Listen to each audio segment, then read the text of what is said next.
पौराणिक कथा के अनुसार भारतवर्ष में एक प्रतापी और दानी राजा राज्य करता था। वह नित्य गरीबों और ब्राह्मणों की सहायता करता था, लेकिन ये बात उसकी रानी को अच्छी नहीं लगती थी। वो न ही गरीबों को दान देती, न ही भगवान का पूजन करती थी और राजा को भी दान देने से मना किया करती थी। एक दिन राजा शिकार खेलने वन को गए हुए थे, तो रानी महल में अकेली थी। उसी समय बृहस्पति देव साधु वेश में राजा के महल में भिक्षा के लिए गए और भिक्षा मांगी। तब रानी ने भिक्षा देने से इनकार कर दिया और कहने लगी, हे साधु महाराज, मैं तो इस दान पुण्य से तंग आ गई हूँ। मेरा पति सारा धन लुटाते रहते हैं। मेरी इच्छा है कि हमारा धन नष्ट हो जाए और फिर न रहेगा बांस, न बजेगी बांसुरी। साधु ने कहा, देवी तुम तो बड़ी विचित्र हो। धन संतान तो सभी चाहते हैं, पुत्र और लक्ष्मी तो पापी के घर भी होनी चाहिए। यदि तुम्हारे पास अधिक धन है तो भूखों को भोजन दो, प्यासों के लिए प्याऊ बनवाओ, मुसाफिरों के लिए धर्मशालाएं खुलवाओ। जो निर्धन अपनी कुंवारी कन्याओं का विवाह नहीं कर सकते, उनका विवाह करा दो। ऐसे और कई काम हैं जिनके करने से तुम्हारा यश लोक परलोक में फैलेगा। परंतु रानी पर उपदेश का कोई प्रभाव नहीं पड़ा। वो बोली, महाराज आप मुझे कुछ मत समझाइए। मैं ऐसा धन ही नहीं चाहती जो हर जगह बांटती फिरूं। तब साधु महाराज ने उत्तर दिया, यदि तुम्हारी ऐसी इच्छा है तो तथास्तु। तुम ऐसा करना कि बृहस्पतिवार को घर लीपकर पीली मिट्टी से अपना सिर धोकर स्नान करना, भट्टी चढ़ाकर कपड़े धोना। ऐसा करने से तुम्हारा सारा धन नष्ट हो जाएगा। इतना कहकर वे साधु महाराज वहां से आलोप हो गए। साधु के कहे अनुसार सभी बातों को पूरा करते करते रानी को केवल 3 बृहस्पतिवार ही बीते थे कि उसकी सारी समस्त धन संपत्ति नष्ट हो गई। अब भोजन के लिए राजा का परिवार तरसने लगा। तब एक दिन राजा ने रानी से कहा कि हे रानी, तुम यहीं रहो, मैं दूसरे देश को जाता हूँ, क्योंकि यहाँ पर सभी लोग मुझे जानते हैं, इसलिए मैं कोई छोटा कार्य यहाँ नहीं कर सकता। ऐसा कहकर राजा परदेश चला गया। वहाँ वह जंगल से लकड़ियां काट कर लाता और शहर में बेचता। इस तरह वह अपना जीवन व्यतीत करने लगा। इधर राजा के परदेश जाते ही रानी और दासी दुखी रहने लगी। एक बार जब रानी और दासी को 7 दिन तक बिना भोजन के रहना पड़ा, तो रानी ने अपनी दासी से कहा, हे दासी, पास ही के नगर में मेरी बहन रहती है, वह बड़ी धनवान है। तू उसके पास जा और कुछ ले आ, ताकि थोड़ी बहुत गुजर बसर हो जाए। तब दासी रानी की बहन के पास गई। उस दिन गुरुवार था और रानी की बहन उस समय बृहस्पतिवार व्रत की कथा सुन रही थी। दासी ने रानी की बहन को अपनी रानी का संदेश दिया, लेकिन रानी की बड़ी बहन ने कोई उत्तर नहीं दिया। जब दासी को रानी की बहन से कोई उत्तर नहीं मिला तो वह बहुत दुखी हुई और उसे क्रोध भी आया। दासी ने वापस आकर रानी को सारी बात बता दी। सुनकर रानी ने अपने भाग्य को बहुत कोसा। उधर रानी की बहन ने सोचा कि मेरी बहन की दासी आई थी, परंतु मैं उसे नहीं बोली, इससे तो वह बहुत दुखी हुई होगी। कथा सुनकर और पूजन समाप्त करके वह अपनी बहन के घर आ गई और कहने लगी, हे बहन, मैं बृहस्पतिवार का व्रत कर रही थी, तुम्हारी दासी मेरे घर आई थी, परंतु जब तक कथा होती है तब तक न तो उठते हैं और न ही बोलते हैं, इसलिए मैं नहीं बोली। कहो दासी क्यों गई थी? रानी बोली, बहन तुमसे क्या छुपाऊं, हमारे घर में खाने को अनाज नहीं था। ऐसा कहते कहते रानी की आंखें भर आई। उसने दासी समेत पिछले 7 दिनों से भूखे रहने की बात अपनी बहन को विस्तार पूर्वक सुना दी। रानी की बहन बोली, देखो बहन, भगवान बृहस्पति देव सभी की मनोकामनाएं पूर्ण करते हैं। देखो शायद तुम्हारे घर में अनाज रखा हो। पहले तो रानी को विश्वास नहीं हुआ, पर बहन के आग्रह करने पर उसने अपनी दासी को अंदर भेजा तो उसे सचमुच अनाज से भरा एक घड़ा मिल गया। ये देखकर दासी को भी बड़ी हैरानी हुई।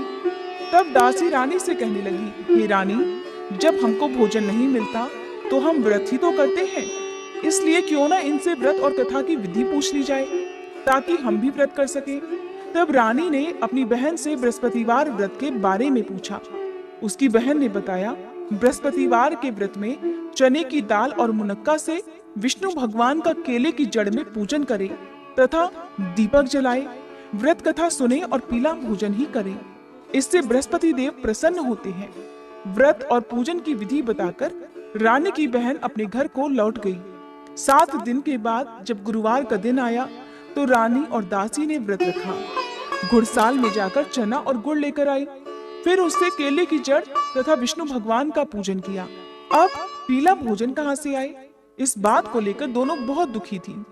क्योंकि उन्होंने व्रत रखा था, इसलिए बृहस्पति देव उनसे प्रसन्न हुए और वे एक साधारण व्यक्ति का रूप धारण कर 2 थालों में सुंदर पीला भोजन दासी को दे गए। भोजन पाकर दासी बहुत प्रसन्न हुई और फिर रानी के साथ मिलकर भोजन ग्रहण किया। उसके बाद वे सभी गुरुवार को व्रत और पूजन करने लगी। बृहस्पति भगवान की कृपा से उनके पास फिर से धन संपत्ति आ गई, परंतु रानी फिर से पहले की तरह आलस्य करने लगी। तब दासी बोली, देखो रानी, तुम पहले भी इसी प्रकार आलस्य करती थी।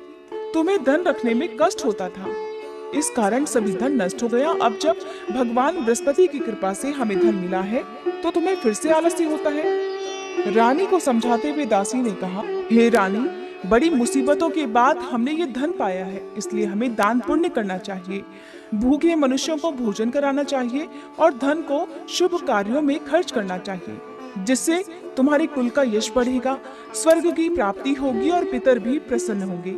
दासी की बात मानकर रानी अपना धन शुभ कार्यों में खर्च करने लगी, जिससे पूरे नगर में उसका यश फैलने लगा। उधर राजा दुखी होकर जंगल में एक पेड़ के नीचे आसन जमाकर बैठ गया। वह अपनी दशा को याद करके व्याकुल होने लगा। वह दिन बृहस्पतिवार का था। एकाएक उसने देखा कि निर्जन वन में एक साधु प्रकट हुए। वह साधु वेश में और कोई नहीं बल्कि स्वयं बृहस्पति देवता थे। लकड़हारे के सामने आकर बोले, हे लकड़हारे, इस सुनसान जंगल में तू चिंता मगन क्यों बैठा है? लकड़हारे ने दोनों हाथ जोड़कर प्रणाम किया और उत्तर दिया, महात्मा जी, आप तो सब कुछ जानते हैं, मैं क्या कहूँ। ऐसा कहकर राजा रोने लगा और साधु को अपनी आत्मकथा सुनाई। तब महात्मा जी ने कहा, तुम्हारी स्त्री ने बृहस्पति के दिन बृहस्पति भगवान का निरादर किया है, जिसके कारण रुष्ट होकर उन्होंने तुम्हारी ये दशा कर दी।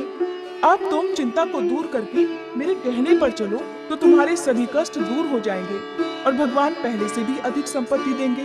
तुम बृहस्पति के दिन कथा किया करो। 2 पैसे के चने मुनक्का लाकर उसका प्रसाद बनाओ और शुद्ध जल से लोटे में शक्कर मिलाकर अमृत तैयार करो। कथा के पश्चात अपने सारे परिवार और कथा सुनने वाले प्रेमियों में अमृत और प्रसाद बांटकर आप खुद भी ग्रहण करो। ऐसा करने से भगवान बृहस्पति देव तुम्हारी सब मनोकामनाएं पूर्ण करेंगे।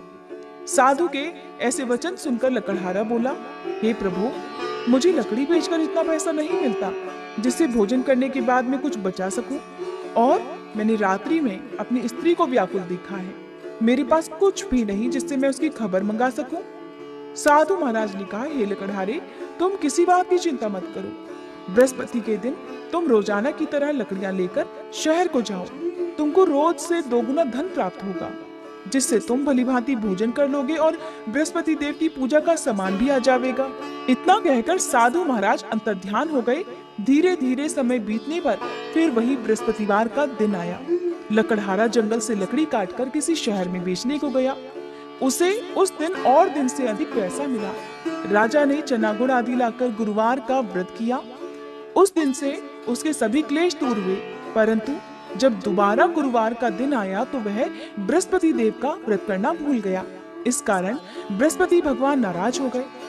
उस दिन उस नगर के राजा ने विशाल यज्ञ का आयोजन किया तथा शहर में ये घोषणा करा दी कि कोई भी मनुष्य अपने घर में भोजन ना बनावे, ना आग जलावे। समस्त जनता मेरे यहाँ भोजन करने आवे और इस आज्ञा को जो नहीं मानेगा उसे फांसी की सजा दी जाएगी। इस तरह की घोषणा संपूर्ण नगर में करवा दी गई। राजा की आज्ञा अनुसार शहर के सभी लोग भोजन करने गए, लेकिन लकड़हारा कुछ देर से पहुंचा, इसलिए राजा उसको अपने साथ घर ले गए और ले जाकर भोजन करा रहे थे तो रानी की दृष्टि उस खूंटी पर पड़ी जिस पर उसका हार लटका हुआ था। उस समय वह हार वहां पर दिखाई नहीं दिया तो रानी ने निश्चय किया कि मेरा हार इसी मनुष्य ने चुरा लिया है, और उसी समय सिपाहियों को बुलवाकर उसको कारागार में डलवा दिया। इधर जब लकड़हारा कारागार में पड़ गया तो बहुत दुखी होकर विचार करने लगा कि न जाने कौन से पूर्व जन्म के कर्म से मुझे ये दुख प्राप्त हुआ है, और दुखी होकर उसी साधु को याद करने लगा जो कि जंगल में मिला था।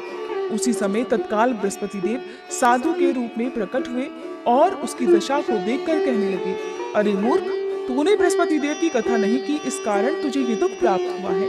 अब चिंता मत कर, बृहस्पतिवार के दिन कारागार के दरवाजे पर 4 पैसे पड़े मिलेंगे। उनसे तू बृहस्पति देव की पूजा करना, तेरे सभी कष्ट दूर हो जाएंगे। बृहस्पति के दिन उसे 4 पैसे पड़े मिले। तब लकड़हारे ने कथा कही। उसी रात को बृहस्पति देव ने उस नगर के राजा को स्वप्न में कहा, हे राजा, तुमने जिस आदमी को कारागार में बंद कर रखा है वह निर्दोष है, वह राजा है, उसे छोड़ देना। रानी का हार उसी खूंटी पर लटका है। अगर तुम ऐसा नहीं करोगे तो मैं तुम्हारे राज्य को नष्ट कर दूंगा। इस तरह रात्रि के स्वप्न को देखकर राजा प्रातःकाल उठा और खूंटी पर हार देखकर लकड़हारे को बुलाकर क्षमा मांगी तथा लकड़हारे को योग्य सुंदर वस्त्र आभूषण देकर विदा कर दिया। बृहस्पति देव की आज्ञा अनुसार लकड़हारा अपने नगर को चल दिया। राजा जब अपने नगर के निकट पहुंचा तो उसे बड़ा आश्चर्य हुआ। नगर में पहले से अधिक बाग, तालाब, कुएं तथा बहुत सी धर्मशाला, मंदिर आदि बन गई हैं। राजा ने पूछा, ये किसका बाग और धर्मशाला है? तब नगर के सभी लोग कहने लगे, ये सब तो रानी और बांदी के हैं। राजा को बहुत आश्चर्य और गुस्सा भी आया। जब रानी ने ये खबर सुनी कि राजा आ रहे हैं तो उन्होंने बांदी से कहा कि हे दासी देख, राजा हमको कितनी बुरी हालत में छोड़ गए थे। हमारी ऐसी हालत देखकर वो लौट न जाए, इसलिए तू दरवाजे पर खड़ी हो जा। आज्ञा अनुसार दासी दरवाजे पर खड़ी हो गई। राजा आए तो उन्हें अपने साथ लिवा लाई। तब राजा ने क्रोध करके अपनी रानी से पूछा कि ये धन तुम्हें कैसे प्राप्त हुआ है? तब रानी ने कहा, राजन, ये सब धन हमें बृहस्पति देव के व्रत के प्रभाव से प्राप्त हुआ है। तब राजा ने निश्चय किया कि 7 रोज बाद तो सभी बृहस्पति देव का पूजन करते हैं, परंतु मैं प्रतिदिन दिन में 3 बार कहानी और रोज ही व्रत किया करूंगा। अब हर समय राजा के दुपट्टे में चने की दाल बंधी रहती तथा वह दिन में 3 बार कहानी कहता। एक रोज राजा ने विचार किया कि चलो अपनी बहन के यहाँ हो आवे। इस तरह निश्चय कर राजा घोड़े पर सवार होकर अपनी बहन के यहाँ को चलने लगा। मार्ग में उसने देखा कि कुछ आदमी एक मुर्दे को लिए जा रहे हैं। उन्हें रोककर राजा कहने लगा, अरे भाइयों, मेरी बृहस्पति देव की कथा सुन लो। वे बोले, लो, हमारा तो आदमी मर गया है, इसको अपनी कथा की पड़ी है। परंतु कुछ आदमी बोले, अच्छा कहो, हम तुम्हारी कथा भी सुनेंगे। तब राजा ने दाल निकाली और जब कथा आधी हुई थी कि वह मुर्दा हिलने लग गया। जब कथा समाप्त हुई तो राम राम करके वह मनुष्य उठकर खड़ा हो गया। आगे मार्ग में उसे एक किसान खेत में हल चलाता मिला। राजा ने उसे देखकर उससे कहा कि अरे भैया, तुम मेरी बृहस्पतिवार की कथा सुन लो। तब किसान बोला, जब तक मैं तेरी कथा सुनूंगा तब तक 4 हरैया जोत लूंगा, जा अपनी कथा किसी और को सुनाना। और तब राजा आगे चलने लगा। राजा के हटते ही बैल पछाड़ खाकर गिर गए तथा उस किसान के पेट में बड़ी जोर का दर्द होने लगा। उस समय किसान की माँ रोटी लेकर आई। उसने जब ये देखा तो अपने पुत्र से सब हाल पूछा और बेटे ने भी सभी हाल कह दिया। तो वह बुढ़िया दौड़ी दौड़ी उस घुड़सवार के पास गई और उससे बोली, मैं तेरी कथा सुनूंगी, तू अपनी कथा मेरे खेत पर चलकर ही कहना। राजा ने बुढ़िया के खेत पर जाकर कथा कही, जिसके सुनते ही उसके बैल उठ खड़े हुए तथा किसान के पेट का दर्द भी बंद हो गया। अब राजा अपनी बहन के घर पहुंच गया तो बहन ने अपने भाई की खूब मेहमानी की। दूसरे रोज प्रातःकाल जब राजा जगा तो देखने लगा कि सभी लोग भोजन कर रहे हैं। राजा ने अपनी बहन से कहा कि ऐसा कोई मनुष्य है यहाँ जिसने भोजन ना किया हो, मेरी बृहस्पतिवार की कथा सुन ले। बहन बोली, ये भैया, ये देश तो ऐसा ही है, पहले यहाँ लोग भोजन करते हैं, बाद में अन्य कोई काम करते हैं। अगर कोई पड़ोस में हो तो देख आऊं। वह ऐसा कहकर देखने चली गई, परंतु उसे कोई ऐसा व्यक्ति नहीं मिला जिसने भोजन ना किया हो। अतः वह एक कुम्हार के घर गई जिसका लड़का बीमार था। उसे मालूम हुआ कि उनके यहाँ 3 रोज से किसी ने भोजन नहीं किया है। रानी ने अपने भाई की कथा सुनने के लिए कुम्हार से कहा तो वह तुरंत तैयार हो गया। राजा ने जाकर बृहस्पतिवार की कथा कही, जिसको सुनकर उसका लड़का ठीक हो गया। अब तो राजा की चारों तरफ प्रशंसा होने लगी। एक दिन राजा ने अपनी बहन से कहा कि हे बहन, अब हम अपने घर को जाएंगे, तुम भी तैयार हो जाओ। राजा की बहन ने अपनी सास से कहा। सास ने कहा, हाँ चली जा, परंतु अपने लड़कों को मत ले जाना, क्योंकि तेरे भाई की कोई औलाद नहीं है। बहन ने अपने भैया से कहा, हे भैया, मैं तो चलूंगी, पर कोई बालक नहीं जाएगा। राजा बोला, जब कोई बालक ही नहीं चलेगा तब तुम भी क्या करोगी? और बड़े दुखी मन से राजा अपने नगर को लौट आया। राजा ने घर आकर अपनी रानी से कहा, हम निर्वंशी राजा हैं, हमारा मुंह देखने का धर्म नहीं है और कुछ भोजन आदि नहीं किया। रानी बोली, हे प्रभु, बृहस्पति देव ने हमें सब कुछ दिया है, वो हमें औलाद भी अवश्य देंगे। उसी रात को बृहस्पति देव ने राजा से स्वप्न में कहा, हे राजा उठ, सभी सोच त्याग दे, तेरी रानी गर्भ से है। राजा को ये बात सुनकर बड़ी खुशी हुई। 9वें महीने में रानी के गर्भ से एक सुंदर पुत्र पैदा हुआ। तब राजा बोला, हे रानी, स्त्री बिना भोजन के रह सकती है, पर बिना कहे नहीं रह सकती। जब मेरी बहन आए तो तुम उससे कुछ मत कहना। रानी ने सुनकर हाँ कर दिया। उधर जब राजा की बहन ने ये शुभ समाचार सुना तो वो बहुत खुश हुई तथा बधाई लेकर अपने भाई के यहाँ आई। तभी रानी ने कहा, घोड़ा चढ़कर तो नहीं आई, गधा चढ़ी आई।